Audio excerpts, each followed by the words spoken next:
आज हमारे साथ एम एस बिट्टा साहब हैं। और एम एस बिट्टा साहब सुबह कुंभ में आए।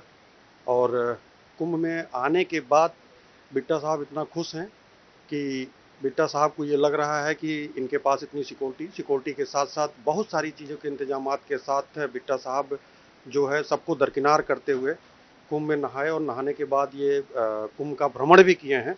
और हमारे बीच इस समय है, हम बिट्टा साहब से बात करेंगे कि कैसा लगा बिट्टा साहब को। बिट्टा साहब, स्वागत है आपका। जी, वंदे मातरम। सर, कुंभ में आप आए और आपने स्नान भी कर लिया, कैसा लगा? बहुत अच्छा लगा। हमारी यही प्रार्थना, हमारा राष्ट्र मजबूत रहे, हमारे जवान सुरक्षित रहे, हमारी सीमाएं सुरक्षित रहें और हमारा धर्म और राष्ट्र दोनों मजबूत रहे। यही हमारी सुरक्षा पे कैसा लगा आपको? व्यवस्था देख लीजिए। पहली बार ऐसे मैं बगैर सुरक्षा के घूम रहा हूँ और मुझे अच्छा लग रहा है। पहली बार ऐसे हुआ कि जैसे वाकई कोई महाकुंभ का मेला है, महाकुंभ की यात्रा है, उसके बीच में श्रद्धालुओं के बीच में मैं ऐसे घूम रहा हूँ। मुझे नज़ारा आ रहा है। मैं चल नहीं सकता, इतने बम गोलियां पर मैं पकड़ के चल रहा हूँ। मुझे और जितना मर्जी घुमा लो, सुरक्षा मेरी कहाँ है, गाड़ियाँ मेरी कहाँ है, बोट कहाँ चलेगी, उतरा मैं कहाँ। तो ये नज़ारा ही पहली बार देखा है। मुझे मुझे नहीं पता था कि ज़िंदगी में ऐसा भी नज़ारा होगा। जहाँ मैं इलाहाबाद में पीछे जब आया था आज से 8-9 महीने पहले, तो कम से कम 15-20 गाड़ियाँ थी, एम्बुलेंस थी, फायर ब्रिगेड थी, कमांडो थे, कई कुछ था। अभी 5-6 महीने की पहले की बात है। बहुत बड़ा कोई यूनिवर्सिटी में कार्यक्रम था। आज मैं ऐसे हूँ। अब मैं सुरक्षा पे सवाल उठाऊँ, हाय जी मेरी सुरक्षा कहाँ, मेरे जवान का, मैं आनंद ले रहा हूँ। ये उसकी कृपा थी। कल इतनी ये ठीक नहीं थी। मुझे लगता था मुझे कैंसिल करना पड़ेगा प्रोग्राम, कल कहीं बाहर से आया था। आज मैं बिल्कुल ठीक हूँ, ट्रेन में ही ठीक हो गया। तो यहाँ डुबकी लगाई और मजबूत हो गया। तो आप व्यवस्था देख लीजिए कितनी अच्छी है कि एम एस बिट्टा कई वर्षों के बाद 35 साल के बाद ऐसे घूम रहा है श्रद्धालुओं के बीच में। कोई धक्का नहीं, कोई मुक्की नहीं, को हट जाओ, पुलिस वाले हटा दें उसको ना। मतलब देखने का नज़ारा आ रहा है। यही मैं ज़िंदगी में चाहता था, वो मुझे महाकुंभ में मिल गया। वही मैं आपको देखा कि आपकी सिक्योरिटी भी 50% आपकी सिक्योरिटी उधर रही, 50% इधर रही। और आप जो एकदम निडर होकर के घूम रहे हैं, ना कोई टेंशन ना कोई कुछ। नहीं, वो सब मेरी, मैं नहीं घूम रहा हूँ। वो महाकुंभ संतों का, महापुरुषों का, शंकराचार्य जो उनकी कृपा से घूम रहा हूँ। मैं कौन हूँ? मैं कौन हूँ? है ना। उनकी कृपा से दर्शन करने आया, उनकी कृपा से हिम्मत आई। हिम्मत नहीं थी, रात को तबीयत ठीक नहीं थी, मैं दर्शन भी कर लिए कि डुबकी लगा नहीं पाऊंगा। पानी जो जल है पवित्र, है ना, अमृत है, ये बड़ा ठंडा है, तो मैं बिल्कुल कायम हूँ। तो ये कृपा ही है, आस्था है ना। कोई कुछ कहता है, वो कुछ कहता है, ये तो आस्था है। 110 करोड़ हिंदू धर्म की आस्था। पूरी दुनिया से लोग आ रहे हैं, रोज 1-1 करोड़ का आना लोगों का, श्रद्धालुओं का। आप खुद ही देखिए कि कितने महापुरुषों के, संतों के चरण इस धरती पे मिट्टी पे पड़े होंगे। ये मिट्टी नहीं, आज हीरे जवाहरात, आज सोना है। आज ये मिट्टी तपस्वियों की, जहाँ तपस्वियों के चरण निकले, ये वो आज मिट्टी है। हमारा यहाँ आना ही हम भाग्यशाली है। बिट्टा साहब, यहाँ से लोग जल और मिट्टी लेके जाते हैं। लेके जा रहा हूँ मैं, जल भी लेके जा रहा हूँ और मिट्टी भी लेके जा रहा हूँ। वो हीरे जवाहरात सोना है। ये 144 साल के बाद अब थोड़ा दोबारा हम कर ले। हमारे बच्चे भी थोड़ा आके यहाँ पे कभी कुंभ महाकुंभ में स्नान कर। वो 44 साल कितने होते हैं। हम खुशकिस्मत हैं। 2 पीढ़ियाँ नहीं। तो जो भी है, हम बड़े खुशकिस्मत हैं कि हम यहाँ पहुँच गए। यहाँ पहुँचना, जितने भी श्रद्धालु यहाँ पे हैं, इन पे सब पे भगवान की कृपा है। यहाँ हर कोई व्यक्ति नहीं आ सकता। कोई रुकावट आ जाएगी, कोई कैंसिल हो जाएगा। जैसे रात को मेरी तबीयत खराब थी, आज मैं ठीक हूँ। तो सब उसकी कृपा। ये भगवान बुलाता है, हम कौन है आने वाले। वही हो रहा था कि पैर से बिट्टा साहब ज़्यादा चल नहीं पाते हैं, लेकिन बिट्टा साहब आज यहाँ खूब दौड़ रहे हैं। मैं दौड़ रहा हूँ और मैं बिल्कुल फिट हूँ। और दौड़ाओ, कितना दौड़ाना, पकड़ ले बस, मुझे दौड़ाते रहो। पुराने फॉर्म में आ गए बिट्टा है साहब, पुराने फॉर्म में आ गए बिट्टा पुराने साहब। फॉर्म में। वो महाकुंभ की कृपा है, गंगा मैया की कृपा है, संगम की कृपा है। घूम रहा हूँ और आज नेशनल फ्लैग लहराया गया। हमारे गुरुजी महाराज ने नेशनल फ्लैग लहराया बिट्टा छब्बीस साहब, जनवरी को बिट्टा साहब क्या 26 जनवरी इसीलिए दिन चुने थे? है। बिट्टा साहब 26 जनवरी इसीलिए दिन चुने थे? इसलिए चुने कि हमारा राष्ट्र मजबूत रहे, हमारा संविधान मजबूत रहे और हमारा राष्ट्र जिस तरीके से मजबूती के रास्ते पे जा रहा है, सोने की चिड़िया बने। आज काफ़ी हद तक उस मंजिल पे पहुंच चुके, थोड़ी सी मंजिल बाकी है। हमारा धर्म, हमारा राष्ट्र दोनों मजबूत रहे और वो मजबूत हैं, सीमाएं सुरक्षित हैं, आज धर्म मजबूत है। आपने देखा वाराणसी के अंदर आके देखा कॉरिडोर कितना बढ़िया बन गया श्रद्धालुओं के लिए, राम जन्मभूमि का निर्माण हुआ, आज महाकुंभ का मेला है। अगला मिशन मथुरा और काशी है। भगवान से प्रार्थना करते गंगा मैया से, जो मथुरा और काशी है वो भी पूरा होना चाहिए। आज बिट्टा साहब पूरा धार्मिक हो गए। नहीं, धार्मिक हम पहले भी थे। धार्मिक नहीं, भगवा की पहले भी पहनता था मैं। अब यहाँ आके क्या मैं काली पगड़ी पहनूं? काली ये शंकराचार्य जी ने मुझे दी, रुद्राक्ष की माला उन्होंने दी, मैं गले में। अब मैं उठा के नीचे रख लूं क्यों? इसको तो मैं सीने पे सांस लगा के रखूंगा ना। महापुरुषों ने दी है, महाचार्य जी ने दी है, मैं तो इनको संभाल के रखूंगा ना। इसमें क्या है? ये देखो अपनी अपनी सोच है। मुझे एक चीज़ का बस अफसोस है अपनी लाइफ में। मैं अपनी बहन से बात कर रहा था कि ठीक है, कोई 10-15 सरदार साहब होंगे जिन्होंने कैंप लगाए होंगे।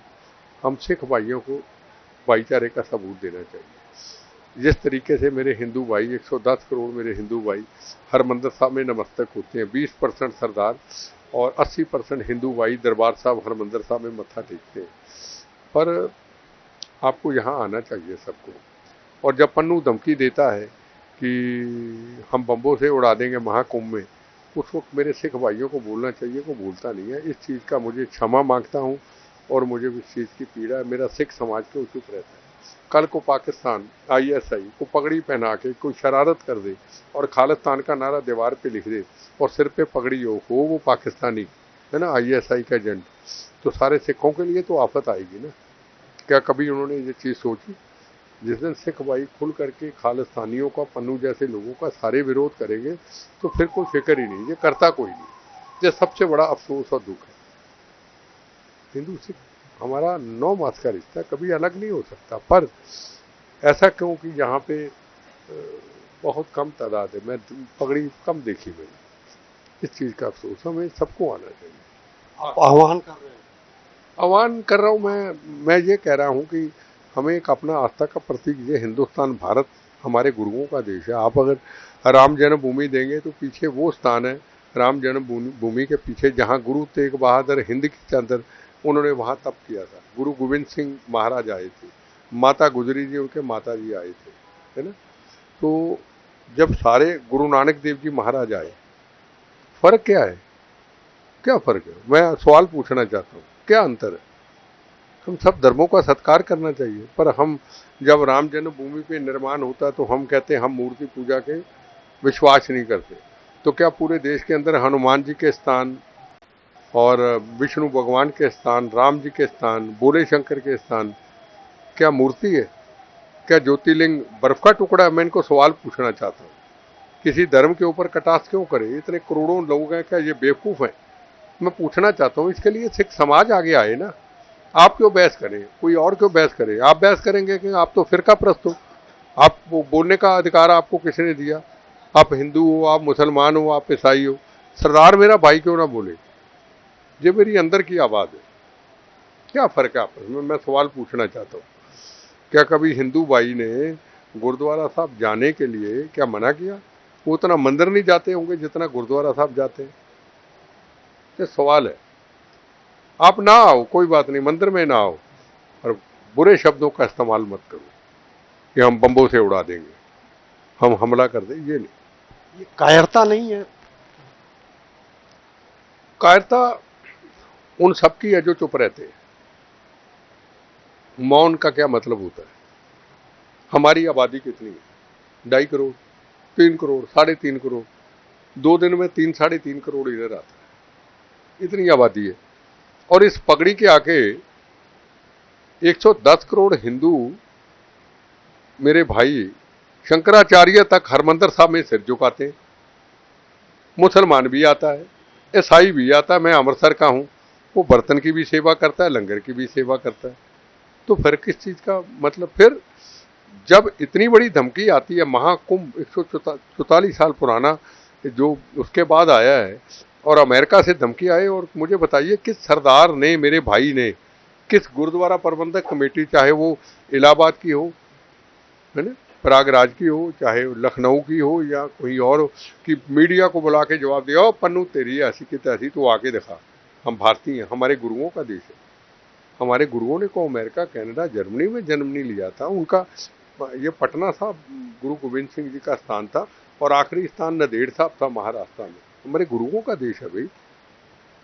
ये बहुत बड़े सवाल और बहुत बड़े प्रश्न है कि सिख समाज चुप क्यों रहता है।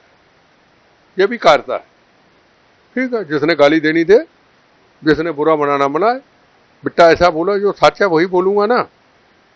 अब ले जाइए कैमरा, दिखाइए, तो मुझे एक भी पगड़ी दिखा दीजिए मेरे भाई की। अच्छी बात नहीं है ना। क्या हरमंदिर साहब जाने में कोई शंकराचार्य जी कहते हैं हमसे पूछ के जाइए? बताइए, क्या हमारे को महापुरुष संत कहते हैं कि हरमंदिर साहब हमसे पूछ के जाइए? नहीं। आपने 36,000 लोगों को भी पंजाब में मार दिया, 19,000 हिंदू भाइयों को कत्लेआम कर दिया, फिर भी हिंदू भाई कहता है फिर क्या हुआ, हम तुम्हारे छोटे भाई तो बड़ा भाई है। इतनी बड़ी फराक दिली क्या हो सकती है? उसके ऊपर तो कोई असर नहीं। फर्क है तो आप चंद बदमाशों गुंडों के ऊपर है, पन्नू जैसे लोगों के ऊपर है, उनके दिमाग के ऊपर है, उनके अहंकार के ऊपर है, उनका कायरतानापन के ऊपर है। तो यार क्या बात कर रहे हो, हम महाकुंभ में हो यार, कौन है, कौन सी शक्तियां यहाँ घूम रही, किस रूप में भगवान यहाँ घूम रहा है? इतने इतने अब तो खैर कम हो गए, जो पहले साधु संत पहाड़ों से निकल के आए नीचे, क्या कहते हैं, नाग जी, हाँ नागा आते हैं, वो कौन है जरा हम सोच के तो देखें, उनकी शक्तियां कितनी, सोच के तो देखें। तो मेरा गिला है, देखो मेरी जिंदगी में गिला है, और मेरी लाइफ में मैं हमेशा इस बात पे, मैं क्रोध में रहता हूँ, मैं गुस्से में रहता हूँ, मैं जज्बातों में रहता हूँ। क्यों ऐसा होता है कि जब देश में तिरंगे झंडे का अपमान होता है, हनुमान जी के ऊपर कनाडा में हमला होता है, खालिस्तान की बात होती है, देश के टुकड़े करने की बात होती है, हिंदुस्तान के प्रधानमंत्री को मारने की बात होती है, योगी जी को मारने की धमकी आती है, मेरा सरदार भाई क्यों नहीं बोलता? मेरा सवाल है, ये प्रश्न है मेरा। क्या क्या बुलवाया तो क्या बुलवाया, क्या क्या बुलवाया तो क्या बुलवाया? अंदर से जज्बात होने, हट तेरी ऐसी की तैसी पन्नू, हम बोलते हैं ना उसकी कृपा से। हाँ, हम ऐसे तो नहीं बोलते, शरीर पे जख्म झेले, आज भी दर्दें हैं हमारी। ये भारत है यार, ये कौन सा खालिस्तान की बात करते हैं? मुझे पता है सारे मेरे सिख भाई खालिस्तान नहीं चाहते, ये तो 100-200 लोग हैं, पर चुप रहना, मौन रहना एक बहुत बड़ा प्रश्न और बहुत बड़ा सवाल है। मैं तो प्रयागराज की बात कर रहा हूँ, यहाँ तो सरदार भाई कितने होंगे बताइए, तो पूछता हूँ कितने होंगे हैं, कितने होंगे फिर भी? अरे 10,000 5,000 कहा ना, मैं कहना 5,000 भी ना निकलो।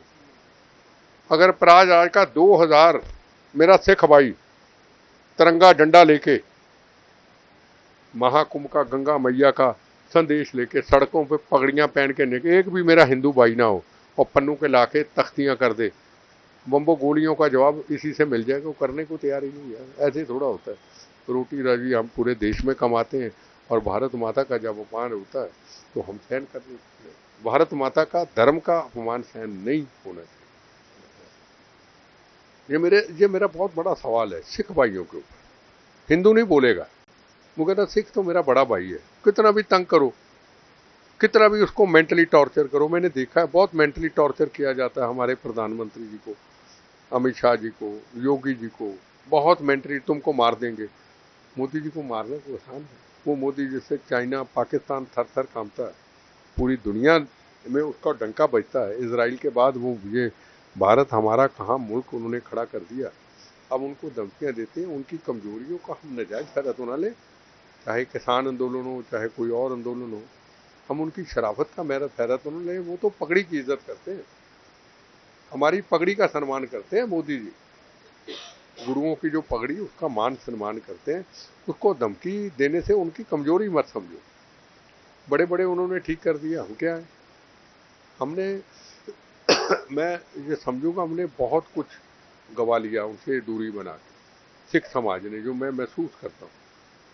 हमने अपनी जो आने वाली नस्लें थी, हमने उनका नुकसान कर दिया। गुरु महाराज की, गुरु नानक देव जी, उन पर बड़ी कृपा है। मोदी जी कोई आम साधारण आदमी नहीं है। मेरी बहन बैठी, सबसे पहले मेरी प्रिया Gupta ji times of India में मेरी इंटरव्यू ली थी। पहली इंटरव्यू में कहा था जब मोदी जी ने शपथ लेनी थी, सुबह न्यूज छपी थी, मोदी भगवान का भेजा हुआ फरिश्ता। कब? पहली बार सामने पे कुदरत के सामने बैठे, और आज वो फरिश्ता निकला। वो तो पगड़ी की इज्जत करता है। आप क्यों उनके बारे में बुरे शब्दों का इस्तेमाल करते हैं? हम पाकिस्तान बॉर्डर खोल दो, हम पीएम ऑफिस घुस जाएंगे, ऐसे नहीं होता। उनको तो बड़ा बहादुर एक इंसान है, वो तो सिर्फ कौम की इज्जत करते हैं। आपने देखा होगा रोज किसान आंदोलन के अंदर क्या होता है, आपने देखा होगा रोज धमकियां मिलती। यूपी में किसान आंदोलन क्यों नहीं, बिहार में क्यों नहीं, कर्नाटका में क्यों नहीं, केरला में क्यों नहीं, यहीं क्यों? धमकी धमकी। हिंदू डर गए, हिंदू डर गए, मोदी हिंदू माफी मांग ली। अरे माफी बदमाशो तुमसे नहीं मांगी उसने, माफी पगड़ी के आगे मांगी उसने। गुरु महाराज की जो संतान है उसके आगे माफी मांगी। तुम कौन हो? कौन हो तुम? तुम्हारी पगड़ी की इज्जत करता है। 26 जनवरी को आए थे ना दिल्ली में, ये पास खड़े थे राष्ट्रपति और वो शहीदों के परिवार, पूरी दुनिया का मिनिस्टर आए थे, एम्बेसडर थे, है ना, वहां खड़े थे। कितना फासला था, 1 किलोमीटर 1.5 किलोमीटर का लाल किला से। मोदी जी ने कहा गोली मत चलाना ना मेरे सिख भाई, गोली जड़ी बहुत खराब हो जाएगा। मार खाई पुलिस वालों ने, पुलिस वालों को रोदा गया, पुलिस वालों के साथ बड़े जुल्म किए गए, पर किसी ने लाठियां भी पुलिस ने चलानी थी, पुलिस ने खाई, पर किसी को कुछ नहीं कहा। और पाकिस्तान ने ये कह दिया कि खालिस्तान बन गया, लाल किला पे आ गए, अब खालिस्तान पे कब्जा हो गया, मतलब लाल किला पे कब्जा मतलब खालिस्तान बन गया, ये पाकिस्तान ने कहा। मोदी जी ने कुछ किया? मैं सवाल पूछना चाहता हूँ। इससे कौम की इज्जत है, हमने अपनी इज्जत को गवा लिया। मेरा जो मानना है, इसका भुगतान आने वाली नस्लों को हमें भुगतना पड़ेगा। हमने उस व्यक्ति को दूर कर दिया। अगर वो जिस तरीके से हमको उन्होंने प्यार, मान, सम्मान इस पगड़ी को दिया, हम मान सम्मान लेने के काबिल ही नहीं रहे। उसका कारण मौन, चुप। तुमको मार देंगे मोदी, चुप। तिरंगे झंडे का अपमान, चुप। महाकुंभ में हमला करेंगे, चुप। किसान आंदोलन में पाकिस्तान बॉर्डर खोल के आ जाएगा, चुप। पीएम हाउस में घुस जाएंगे, चुप। ठीक है, फिर क्या क्या कर सकते हैं? उस आदमी की तरफ से तो कमी नहीं। अब आपके मन के अंदर यही है, हिंदू हिंदू हिंदू, तो क्या कर सकते हैं? आपके मन के अंदर ही बैठ चुका है हिंदू हिंदू हिंदू, तो क्या सकते? हिंदू ने किसी का क्या बिगाड़ा? मैं सवाल पूछना चाहता हूँ। पंजाब में 19,000 बेगुनाहों का कत्लेआम हुआ हिंदू भाइयों का। क्या किसी के हाथ में कृपान थी? क्या किसी के हाथ में तरछूल था? क्या किसी के हाथ में बंदूक थी? माँ बाप के लिए, बच्चों के लिए रोटी कमाने गया था, उसको हिंदू समझ के मार दिए। सवाल सबसे बड़ा। पर हिंदू भाई ने तो कभी गिला शिकवा नहीं किया। अब तुम बेफजूल ही रोज हिंदू धर्म को समझोगे भेड़े बकरियों की तरह मार देंगे, तुम कायर हो। अब मैं एक युवराज जो क्रिकेटर है उसके बाप का मैं कोई इंटरव्यू सुन रहा था, कहना सरदारों की आवाज़ शेरों जैसी, हिंदू की आवाज़ औरतों जैसी। आवाज़ निकाल के दिखा रहा है। यार क्या दिखाना चाहते हो यार? ये आस्था उसको कहना आके आस्था, मतलब जिम्मेदार लोग पिक्चरों में काम करते हैं, आप गंदी भाषा का प्रयोग करते हैं। पंजाबी शेर, हिंदू औरतों जैसी आवाज निकाल के दिखा रहा है। शर्म नहीं आती आपको? आप गंदी भाषा का प्रयोग करते हैं। ऐसा नहीं। छत्रपति शिवाजी महाराज कौन थे? महाराणा प्रताप कौन थे? छत्रपति शिवाजी महाराज के जो बेटे थे, है ना, उन जिनके शरीर के टुकड़े टुकड़े कर दिए, संभाजी महाराज, वो कौन थे? हिंदू धर्म को भेड़े बकरियां की तरह क्यों समझते हो? मेरा सिख भाइयों से सवाल है। अब आप किसी की बात करोगे, यार सारे तो ऐसे नहीं है, तो चुप क्यों रहते हैं भैया आप? हमारे गुरु साहबानों के ऊपर को बात करते, सड़कों पे आ जाते हैं ना, आते हैं ना, अरे हमारी पगड़ी उतर गई, हमारी पगड़ी उतार दी। तो ये क्या धर्म नहीं है? हनुमान जी धर्म नहीं है? विष्णु भगवान का स्थान नहीं है? ये कौन है? आप कहते हो ये बर्फ का टुकड़ा है, अमरनाथ का ज्योतिर्लिंग।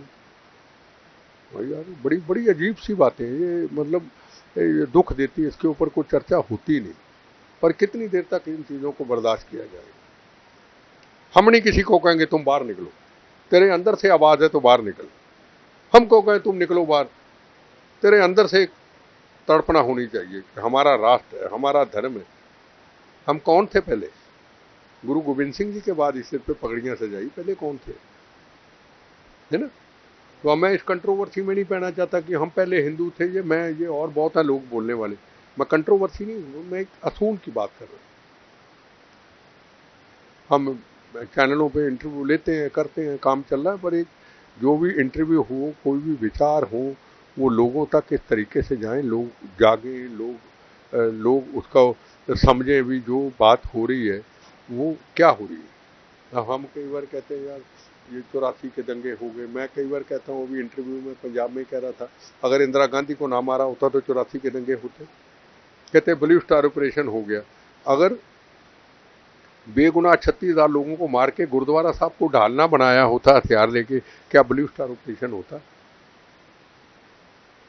हमारे मार दिए। जिनके हाथ में AK-47 थी वो तो मार दिए, पर जिन बेकसूरों को मारा, जिनके हाथ में हथियार थी, वो भेड़ा बकरियां थे। बोलने वाला कोई नहीं। बिखर के लोग बेचारे कहते चल यार अब हो गया आगे चले। पर अभी भी मैं समझता हूँ 43 साल तो मुझे देखते हो गए, 52 साल और आगे। जो आज हालात मैं देख रहा हूँ पहले से भी खराब है। 52 साल, 100 साल तो हो जाएंगे, हम नहीं रहेंगे, पर हम 100 साल का कह के जा रहे हैं, हम सुधरेंगे नहीं। आगे मुझे पता नहीं, 100 साल सुधरेंगे नहीं अपन। 43 ये 52 आगे, 52 और 43 100 साल हो गया। 43 के जो हालात हैं आज, जितने खतरनाक हालात पंजाब में बन चुके, रोज आप धमकियां देखते हो, तो 52 साल तो सामने है। 100 साल हम सुधरे नहीं। 36,000 लोगों का खून पीने के बाद सुधरे नहीं। अभी भी हम खून के प्यासे हैं। ये कड़वा सच है, खून के प्यासे। कोई सिख कौम मानवता की रक्षा के लिए मानी जाती थी, आज हम खून के प्यासे हो गए। अरदास करना, पाठ करना बहुत अच्छा है, और गुरु महाराज ने जो संदेश दिया, मानस की जात सब एक ही पहचान, अव्वल अल्लाह नूर पाया कुदरत के सब बंदे, जो गुरु नानक जी, हमें उन असूलों पे चलना चाहिए। हमारे यार असूल ही नहीं रहे, बस इको ही असी तो सरदार हाँ बस। करे यार अहंकार, किरपान कट लो, वो शंभू बॉर्डर से लोगों के सिर काट दो। पटियाला के अंदर कोरोना काल में किसी ने पुलिस वाले का हाथ काट दो, सिर पे दस्तार है सुंदर, ये शोभा देता है? बताओ कोई और ऐसा करता है? शोभा देता है? और ज़्यादा इंटरव्यू लंबा ले लिया। इंटरव्यू लंबा नहीं, आस्था थी, आपने टाइम भी दिया आस्था पे आके, और आप एकदम सब सीख रहे थे। माँ गंगा का आशीर्वाद भी आपके वाह ऊपर है, वाह, पूरा आपने नहा लिया और पोल्ट्री से लेकर सब कुछ प्रे करके आपने पूरा स्नान किया। योगी जी की उम्र लंबी हो, नरेंद्र मोदी जी की उम्र लंबी हो, ये हमारी प्रार्थना। उनके होने से ये संभव हो पाया। मैं अगर दो शब्द भी ना बोलूं, ये भी गुनाह है मेरे लिए, पाप है। हमने क्या लेना बीजेपी से? ये जो कुछ भी हुआ, राम जन्मभूमि का निर्माण हुआ, ये अभी हुआ, ये एक आस्था है। उनकी उम्र लंबी, ठीक है। आस्था से लेकर के सिक्योरिटी से लेकर के सिख समुदाय को आगे आने से लेकर के बहुत सारे सवालों पे बिट्टा साहब ने जवाब दिया। और बिट्टा साहब का सिर्फ एक सबसे बड़ा मैसेज ये है कि धर्म को न बांटिए, पगड़ी को न बांटिए, आप आइए और आस्था के नाम पर एकजुट होइए। हिंदू धर्म की स्थापना जो हुई वो हिंदुत्व के नाम पे हुई, न कि किसी जाति वर्ग विशेष पर हुई। कैमरा पर्सन अमरेंद्र शाह के साथ अमलेन सिंह, प्रयागराज।